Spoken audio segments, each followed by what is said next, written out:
இங்கே முத்து பார்த்தீங்கன்னா மனோஜோட வீடியோவை வீட்டில் எல்லாத்துக்கிட்டே போட்டு காமிக்கும். அதை பார்த்து எல்லாருமே ஷாக் ஆகுறாங்க.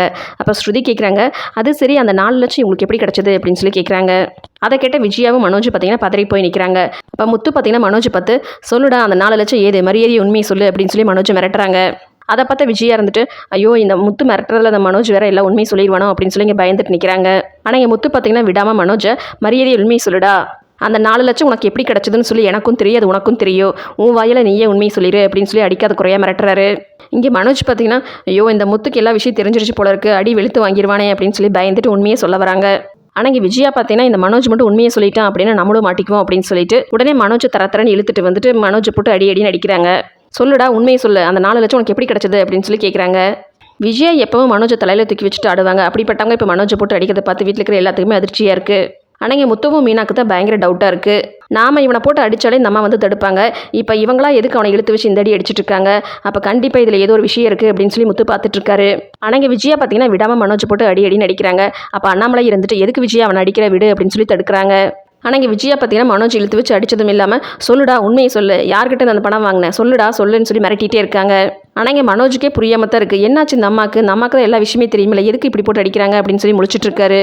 ஆனால் இங்கே விஜயா பார்த்தீங்கன்னா முத்துக்கிட்ட நம்ம எப்படி மாட்டிடக்கூடாது அப்படின்னு சொல்லிட்டு, சொல்லுடா அந்த பணம் யார்கிட்ட வாங்கினேன் அப்படின்னு சொல்லி திருப்பி திருப்பி கேட்டுகிட்டே இருக்காங்க.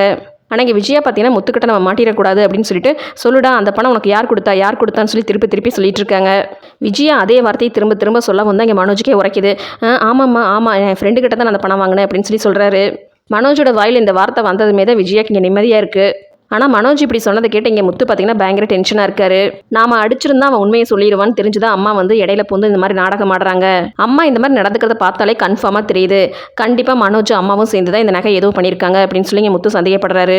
அப்போ அண்ணாமலை இருந்துட்டு, ஏன்டா 4 லட்சம் ரூபாய்க்கு உனக்கு யாரடா கடை கொடுத்தது அப்படின்னு சொல்லவும், அது யாரும் இல்லைப்பா, என் பார்க்கில் என் கூட இருந்தான்ல அந்த ஃப்ரெண்டு தான் அப்படின்னு சொல்லி சொல்கிறாரு.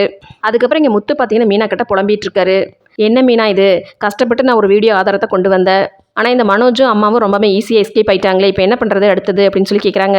அப்போ மீனா இருந்துட்டு, எனக்கு தெரிஞ்ச ஒருத்தர் இருக்காரு, அவர் வெத்தலையில் மை தடவி எல்லா விஷயத்தையும் கண்டுபிடிச்சி சொல்லுவார், நம்ம வேணா அங்கே போகலாமா அப்படின்னு சொல்லி கேட்குறாங்க. அதை கேட்டால் முத்து இருந்துட்டு, என்ன மீனா நீ அதை எல்லாமே நம்புவேன் அப்படின்னு சொல்லி சொல்கிறாரு. அதுக்கப்புறம் பார்த்தீங்கன்னா முத்துக்கு ஒரு ஐடியா வருது. மீனா எனக்கு ஒரு சூப்பர் ஐடியா கிடச்சிருக்குது, இதை மட்டும் நம்ம செஞ்சோம் அப்படின்னா கண்டிப்பாக அவங்க வாயிலேயே எல்லா உண்மையும் வந்துடும் அப்படின்னு சொல்லி சொல்கிறாரு. அதுக்கப்புறம் முத்து பார்த்தீங்கன்னா இங்கே வீட்டுக்கு வருவோம். அப்போ அண்ணாமலை இருந்துட்டு, என்னடா இப்படி பக்தி பரவசமாக வந்திருக்கு அப்படின்னு சொல்லி கேட்கவும், இப்போ இங்கே விஜய் இருந்துட்டு, ஆமாங்க அவனுக்கு வேறு வேலை இல்லை, எதையாவது இந்த மாதிரி தான் பண்ணிகிட்டு இருப்பான் அப்படின்னு சொல்லி சொல்கிறாங்க. அப்போ முத்து பார்த்தீங்கன்னா கையில் ஒரு மந்திரிச்ச மாதிரி ஒரு எலும்புச்சம்பளத்தோட வராரு. அதை பார்த்து அண்ணாமலை இருந்துட்டு, டேய் முத்து இது என்னடா அப்படின்னு சொல்லி கேட்கவும், அப்போ முத்து சொல்கிறாரு, அப்பா மீனாவோட நகை யார் எடுத்தாங்கன்னு தெரியலையில, அது கண்டுபிடிக்கிறதுக்கு தாப்பா இந்த மந்திரிச்சு கொண்டு வந்திருக்கு அப்படின்னு சொல்லி சொல்கிறாரு. அதை கேட்ட விஜயா பார்த்தீங்கன்னா இங்கே பதறி போய் நிற்கிறாங்க. அப்போ அண்ணாமலை இருந்துட்டு, டேய் முத்து என்னடா இது மாதிரிலாம் நீ நம்ப மாட்டேயில்ல, நீ என்ன இந்த மாதிரி வேலையெல்லாம் செஞ்சுட்ருக்க அப்படின்னு சொல்லி கேட்குறாங்க. அப்போ முத்து இருந்துட்டு, இல்லைப்பா மீனா தான் ஒரு தெரிஞ்ச இடத்துக்கு என்னை கூட்டிகிட்டு போனா, அவங்க தான் என்னை மந்திரிச்சு கொடுத்தாங்க, இதை கொண்டு போய் வீட்டில் வச்சிங்க அப்படின்னா கண்டிப்பாக அந்த நகை யார் எடுத்ததுன்னு சொல்லி அதுவே காட்டி கொடுத்துரு அப்படின்னு சொல்லி சொன்னார். அதனால தான்ப்பா இதை வாங்கிட்டு வந்தேன், வேறு என்னப்பா என்னை பண்ண சொல்கிறீங்க, போலீஸ் ஸ்டேஷனில் கம்ப்ளைண்ட் பண்ணாலும் நம்ம குடும்பமானம் தான் போகும், அதனால தான் ஏதாவது ஒரு வழியில் நான் கண்டிப்பாக அதை திருடுனது யாருன்னு சொல்லி கண்டுபிடிச்சே தீருவேன் அப்படின்னு சொல்லி முத்து சொல்கிறாரு. இங்கே விஜயா பார்த்தீங்கன்னா உள்ளுக்குள்ளே பயம் இருந்தாலும், ஏண்டா உனக்கும் பொண்டாட்டிக்கு வேறு வேலை இல்லையா, யாரோ எதையாவது கொண்டு வந்து கொடுத்தாங்கன்னா அதை கொண்டு வந்து வீட்டுக்குள்ளே வைப்பையாடா அப்படின்னு சொல்லி கேட்குறாங்க. அப்போ முத்து இருந்துட்டு, அது ஒன்றும் யாரோ எவரோ கிடையாது, அவர் சக்தி வாய்ந்த மந்திரவாதி, அவர் ஒரு விஷயத்துக்கு மந்திரிச்சு கொடுத்தாரு அப்படின்னா கண்டிப்பாக சக்ஸஸ்ஃபுல்லாக நடக்குமாமா, அங்கே எத்தனை பேர் அவர்கிட்ட வராங்க தெரியுமா அப்படின்னு சொல்லி முத்து இஷ்டத்துக்கு கிளந்து விடுறாரு. முத்து இப்படி சொன்னதை கேட்டீங்க விஜயா பார்த்தீங்கன்னா பயத்தில் நடுங்கிட்டு இருக்காங்க. ஐயோ என்னடா இவன் அதை இதுன்னு சொல்லி மந்திரிச்செல்லாம் கொண்டு வந்திருக்கான், ஏதாவது ஆயிருமோ நம்மளுக்கு அப்படின்னு சொல்லி ரொம்பவே பயப்படுறாங்க. அதை பார்த்து முத்து இருந்துட்டு, ஆமாம் நீங்கள் ஏன் பயப்படுறீங்க, நகை திருடுனவங்களுக்கு தானே பிரச்சனை வரும், நீங்கள் எதுக்கு பயப்படுறீங்க அப்படின்னு சொல்லி கேட்குறாரு. அப்போ விஜயா இருந்துட்டு, நான்லாம் ஒன்றும் பயப்படலை, தேவையில்லாமல் அதை இதையும் வீட்டுக்குள்ளே கொண்டு வந்து வைக்க வேண்டாம்னு தான் நான் சொன்னேன் அப்படின்னு சொல்லி சமாளிக்கிறாங்க. அப்போ அண்ணாமலை இருந்துட்டு, டேய் முத்து எதுக்குடா இதெல்லாம் அப்படின்னு சொல்லி கேட்கவும், என்னப்பா பண்ண சொல்கிறீங்க, அப்போ மீனாவோட நகை யார் எடுத்தாங்கன்னு சொல்லி நான் கண்டுபிடிக்க வேண்டாமா, முத்து இப்படி சொன்னது சரிடா, அதுக்கு இதை வச்சு என்னடா பண்ண முடியும் அப்படின்னு சொல்லி அண்ணாமலை கேட்குறாரு. அப்போ முத்து சொல்கிறாரு, இல்லைப்பா இதை கொண்டு போய் ஹாலில் எல்லோரும் பார்க்குற மாதிரி கொண்டு போய் வைக்க சொல்லியிருக்காரு, என்ன 24 மணி நேரத்தில் நகை யார் எடுத்தாங்களோ அவங்களுக்கு என்ன வேணாலும் ஆகும், ஏன் உயிருக்கு கூட ஏதாவது பிரச்சனை ஆகும்னு சொல்லி மந்திரவாதி சொல்லியிருக்காரு. முத்து இப்படி சொன்னதை கேட்டீங்க விஜயா பார்த்தீங்கன்னா, ஐயோ என்னடா சொல்கிற அப்படின்னு சொல்லி கேட்குறாங்க. அப்போ முத்து இருந்துட்டு, ஆமாம் நீங்கள் ஏன் பதறீங்க அப்படின்னு சொல்லி கேட்கவும், ஏண்டா என்னமோ உயிர் போயிரு அது இதுன்னு சொல்லி வீட்டுக்குள்ளே கொண்டு எதையாவது வச்சா யாரோட பயப்படாமல் இருப்பாங்க அப்படின்னு சொல்லி கேட்குறாங்க. அப்போ அண்ணாமலை இருந்துட்டு, என்னப்பா முத்து இதெல்லாம் நீ பாட்டுக்கு ஏதோ சொல்கிற, என்ன இது அப்படின்னு சொல்லி கேட்குறாரு. அப்போ முத்து இருந்துட்டு, அப்பா நீங்கள் ஒன்றும் பயப்படாதீங்கப்பா, யார் நகை எடுத்தாங்களோ அவங்களுக்கு தான் பாதிப்பாகும், ஆனால் கடைசி நேரத்தில் அவங்க உண்மையை சொல்லிட்டாங்கன்னா அவங்க உயிருக்கு எந்த ஆபத்தும் இல்லைன்னு சொல்லி அந்த மந்திரவாதி சொல்லி தான்ப்பா இதை கொடுத்துருக்காரு. அதனால் நீங்கள் ஒன்றும் பயப்படாதீங்கப்பா அப்படின்னு சொல்லி முத்து சொல்கிறாரு. அதுக்கப்புறம் முத்து பார்த்தீங்கன்னா அந்த எலுமிச்சை பழத்தை கொண்டு போய் ஹாலில் வச்சுட்டு, அப்பா இங்கே பாருங்க, நான் இதை இந்த இடத்துல வச்சுருக்கேன், யாரும் இதை தொடக்கூடாதுன்னு சொல்லிடுங்கப்பா. யாராவது இதை தொட்டாங்கன்னா அவங்களுக்கு பிரச்சனை, வீட்டில் எல்லாத்துக்கிட்டே சொல்லிடுங்க அப்படின்னு சொல்லிட்டு முத்து அங்கேருந்து போயிடுறாரு.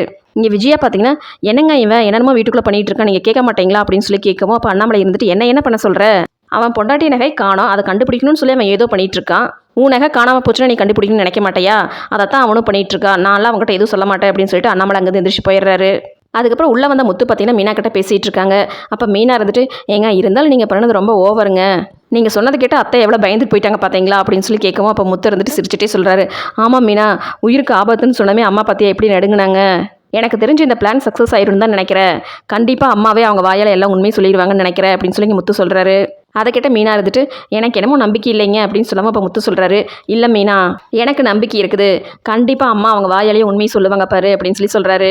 ஆனால் இங்கே விஜயா பார்த்தீங்கன்னா ரொம்பவே பயந்து போயிருக்காங்க. ஐயோ இந்த முத்து உண்மையை சொல்கிறானா பொய் சொல்கிறானான்னு தெரியலையே, அந்த எலுமிச்சை பழத்தை பார்த்தாலே பயமாக இருக்கே அப்படின்னு சொல்லிட்டு உடனே பார்த்தீங்கன்னா மனோஜுக்கு கால் பண்ணுறாங்க. டேய் மனோஜ் எங்கடா இருக்க அப்படின்னு சொல்லி கேட்கவும், அம்மா வீட்டுக்கு தான் வந்துட்டு இருக்கு அப்படின்னு சொல்லுவோம், சீக்கிரம் வாடா, உன்னால நான் தாண்டா இங்கே செத்துட்டு இருக்கேன் அப்படின்னு சொல்லி சொல்கிறாங்க.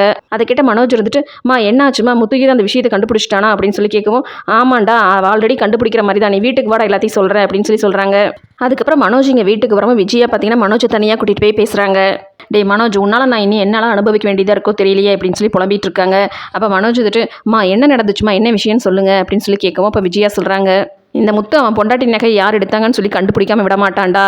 விஜயா இப்படி சொல்லவும் இப்போ மனோஜ் வந்துட்டு, அம்மா நம்ம தான் அதுலேருந்து தப்பிச்சிட்டோம்லாமா, அப்புறம் ஏன் பயப்படுறீங்க அப்படின்னு சொல்லவும் இப்போ விஜயா இருந்துட்டு, டே அவன் என்ன பண்ணியிருக்கான்னு தெரியுமாடா, யாரோ மந்திரவாதி கிட்ட போய் மந்திரிச்சு ஒரு எலுமிச்சை பழத்தை கொண்டு வந்து வீட்டுக்குள்ளே வச்சிருக்காண்டா. விஜயா இப்படி சொன்னதை கேட்ட மனோஜ் பார்த்தீங்கன்னா சிரிச்சுக்கிட்டே, மா என்னம்மா ஒரு எலுமிச்சை பழத்துக்கெல்லாம் போய் பயப்படுறீங்க அப்படின்னு சொல்லி கேட்கவும், அப்போ விஜயா இருந்துட்டு, டேய் நான் பயப்பட உனக்கு விளையாட்டா இருக்காடா, அவன் யாரோ பெரிய மந்திரவாதி கிட்ட போய் அந்த எலுமிச்சை பழத்தை மந்திரிச்சு கொண்டு வந்து நடு வீட்டுக்குள்ளே வச்சிருக்காண்டா, அந்த நகை யார் திருடுனாங்கன்னு சொல்லி அதுவே காட்டி கொடுத்துருமாமா, அது மட்டும் இல்லாமல் உயிர் போகிற ஆபத்தும் கூட ஏற்படும்னு சொல்லி அவன் சொல்கிறான்டா. அதை கேட்டு நானே இங்கே பதறி போயிருக்கேன், உனக்கு என்ன சிரிப்பாக இருக்காடா அப்படின்னு சொல்லி மனோஜை போட்டு அடிக்கிறாங்க. அப்போ மனோஜ் இருந்துட்டு, மா ஏமா சும்மா எண்ணெயை போட்டு அடிச்சிட்டு இருக்கீங்க அப்படின்னு சொல்லி கேட்கவும், அப்போ விஜயா இருந்துட்டு, ஏண்டா பண்ணுற தப்பில் நீ பண்ணா அப்போ உன்னை போட்டு அடிக்காமல் வேறு யாரடா போட்டு அடிப்பாங்க, உன் கூட சேர்ந்து திருட்டுத்தனை பண்ணதுக்கு நான் தாண்டா மாட்டிட்டு முடிச்சிட்ருக்கேன், அந்த முத்து சொல்கிற மாதிரி ஏதாவது ஆயிருமோன்னு சொல்லி எனக்கே பயமாக இருக்குது அப்படின்னு சொல்லி விஜயா சொல்கிறாங்க. அப்போ மனோஜ் இருந்துட்டு, மா நீங்கள் ஒன்றும் பயப்படாதீங்கம்மா, அந்த முத்து வந்து நம்மக்கிட்ட அந்த உண்மையை வாங்கணும்னு சொல்லி தான் இந்த மாதிரியெல்லாம் நடிச்சிட்ருக்கான், உங்களுக்கே தெரியுமில்ல, அவன் ஃபோன் பண்ணி நகைக்கடையிலேருந்து பேசுகிற மாதிரி என்கிட்ட உண்மையை வாங்கலான்னு சொல்லி ட்ரை பண்ணான், அதுக்கப்புறம் பார்வதி அத்தை கிட்ட போய் உண்மையை வாங்கலான்னு சொல்லி ட்ரை பண்ணினான், அதே மாதிரி தான் இப்போ எலுமிச்சை பழத்தை கொண்டு வந்து வச்சு நம்ம 2 பேர்த்தையும் பயமுறுத்தலான்னு பார்க்குறான், அதை நம்பி நீங்களும் பயந்துட்டு எல்லாம் உண்மையை உடனே கொட்டிடாதீங்கம்மா அப்படின்னு சொல்லி மனோஜ் சொல்கிறாரு. மனோஜ் சொன்னதை கேட்ட விஜயாவும் பார்த்தீங்கன்னா யோசிக்கிறாங்க. ஆமாண்டா நீ சொல்கிற மாதிரி ஒரு வேளை நம்மளை பயமுறுத்துறதுக்காகத்தான் அவன் கொண்டு வந்து வச்சுருப்பானோ, இருந்தாலும் எனக்கு என்னமோ பயமாக இருக்குடா மனோஜ் அப்படின்னு சொல்லி விஜயா சொல்கிறாங்க. அப்போ மனோஜ் இருந்துட்டு, இப்போ என்னம்மா அந்த எலுமிச்சம்பழம் அங்கே இருக்கங்காட்டி தானே நீங்கள் பயப்படுறீங்க, அதை நான் கூட போய் வெளியில் வீசிடுறேம்மா அப்படின்னு சொல்லி மனோஜ் சொல்லவும், அப்போ விஜயா இருந்துட்டு, டே அதை போய் அவசரப்பட்டு தொட்டுறாதடா, அந்த எலுமிச்சம்பழத்தை யாராவது தொட்டால் அவங்களுக்கு உயிருக்கு ஆபத்தாகுமாம்மா. அதை கேட்ட மனோஜ் இருந்துட்டு, மா நீங்கள் தெரிக்குமா தேவையில்லாமல் பயப்படுறீங்க, இது எல்லாமே அந்த முத்துவோட நாடகமாக தான் இருக்கும், நீங்கள் இதையெல்லாம் எதுவுமே கண்டுக்காமல் எப்போ போல இருங்கம்மா. மனோஜ் இப்படி சொன்னதை கேட்டு விஜயா பார்த்தீங்கன்னா, சரிடா அதுக்காக இப்படியே வந்து காலத்தை ஓட்டிகிட்டு இருக்க முடியாது, நீ எவ்வளோ சீக்கிரம் பணத்தை ரெடி பண்ணணுமோ ரெடி பண்ணு, அந்த நகையை திருப்பி வாங்கி வைக்கிற வரைக்கும் நாம தாண்டா நிம்மதி இல்லாமல் தவிச்சிட்டு இருக்கணும் அப்படின்னு சொல்லி விஜயா சொல்கிறாங்க. அதுக்கு மனோஜ் வந்துட்டு, சரிம்மா நானே ரொம்ப டயர்டாக வந்திருக்கேன், நீங்கள் அதை இதையும் சொல்லி எனக்கு டென்ஷன் படுத்தாதீங்கம்மா அப்படின்னு சொல்லிட்டு மனோஜ் பார்த்தீங்கன்னா உள்ளே போயிடறாரு. மனோஜ் இப்படி சொல்லிட்டு போனதை கேட்ட விஜயாக்கு பார்த்தீங்கன்னா பயங்கர டென்ஷன் ஆகுது. இந்த முத்து சொன்ன மாதிரி அது நிஜமாலுமே மந்திரிச்ச எலுமிச்சம்பழமாக தான் இருக்குமோ, அதை பார்த்தாலே பயமாக இருக்குது, நான் தான் என் கையால் அந்த மீனாவோட நகை எடுத்து இந்த மனோஜ்கிட்ட கொடுத்தேன், அப்படி பார்த்தா என் உயிருக்கு தான் ஆபத்தாயிருமோ, ஐயோ இப்படியே பயந்துட்டே இருந்தேன்னா நானே என் வாயால் எல்லாம் உண்மையை இந்த முத்துக்கிட்ட சொல்லிடுவேன் போல இருக்கே அப்படின்னு சொல்லி விஜயா பார்த்தீங்கன்னா புலம்பிட்டு நிற்கிறாங்க. ஆக மொத்தம் முத்து போட்ட பிளான் பார்த்தீங்கன்னா ஒர்க் அவுட் ஆகுது. மனோஜ் அவர் வாயால் உண்மை சொல்கிறாரோ இல்லையோ, விஜயா பார்த்தீங்கன்னா பயத்திலே எல்லா உண்மையும் முத்துக்கிட்ட உளறி கொட்டத்தான் போகிறாங்க. ஏன்னா விஜயாட்ட உயிர் முக்கியமா மானம் முக்கியமானு கேட்டால் விஜயா பார்த்தீங்கன்னா உயிர் தான் முக்கியம்னு சொல்லுவாங்க. அதனால் உயிர் பயத்தில் விஜயா பார்த்தீங்கன்னா எல்லா உண்மையும் உளறி கொட்டத்தான் போகிறாங்க. நம்ம வெயிட் பண்ணி பார்க்கலாம் ஃப்ரெண்ட்ஸ்.